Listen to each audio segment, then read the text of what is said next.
तो गाइस, बहुत सारे विद्यार्थियों का एक सवाल है कि जो भी रीनीट एग्ज़ाम होने वाला है, तो इसका पेपर लेवल क्या रहेगा।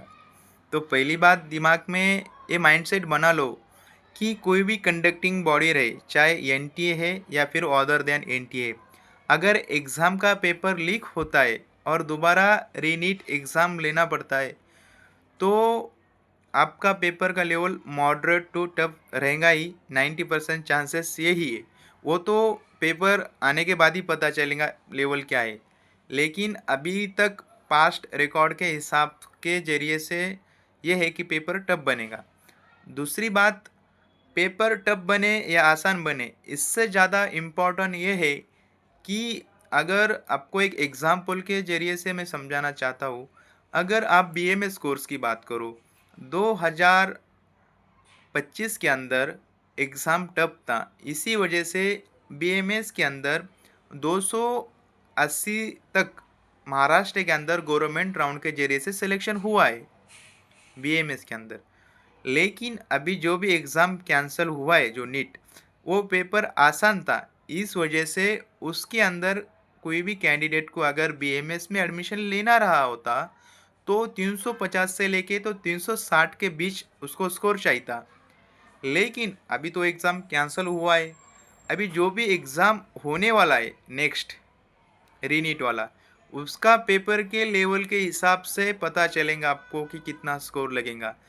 लेकिन बोलने का मतलब इतना ही है, अगर कोई भी एग्ज़ाम का पेपर टफ आए तो आपको सिलेक्शन के लिए स्कोर कम लगेगा, और कोई भी एग्ज़ाम का पेपर आसान आए तो आपको सिलेक्शन के लिए स्कोर ज़्यादा लगेगा।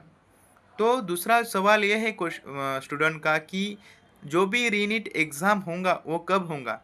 तो देखो, अभी नेक्स्ट संडे है, वो उस 17 मई को है।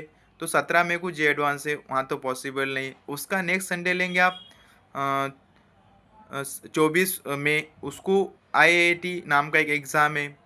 फिर उसके बाद का संडे लेंगे आप तो उन 31 मई है। 31 मई से लेके तो 7 जून तक एक क्यूट नाम का CEUT नाम का एक एग्ज़ाम रहता है, वो खुद एनटीए ही कंडक्ट करता है। तो 7 जून तक तो कोई चांसेस नहीं है।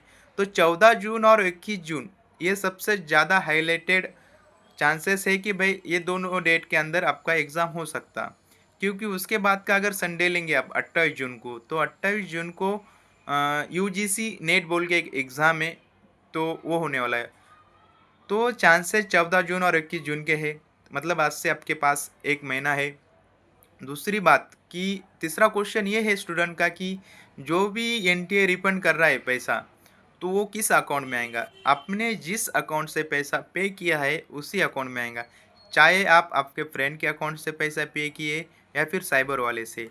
लेकिन एप्लीकेशन फॉर्म के बाद एक रिसिप्ट रहता है, पेमेंट रिसिप्ट बोलकर। वो रिसिप्ट के जरिए से आप जान सकते हैं कि आपने किस अकाउंट से पेमेंट किया है। उस अकाउंट का account number, account holder number, name, sorry, ये सब चीज़ें का उसके ऊपर डिटेल रहता है। तो अभी आप सबसे मेन बात तो पढ़ाई के ऊपर फोकस करना चाहिए। चाहे एग्ज़ाम आसान रहे टफ रहे, वो तो एग्ज़ाम ख़त्म होने के बाद ही पता चलेगा। अगर आपको कुछ भी दिक्कत रहे तो आप हमसे कांटेक्ट कर सकते हैं मैसेज के ज़रिए से या कॉल के ज़रिए से। Thank you.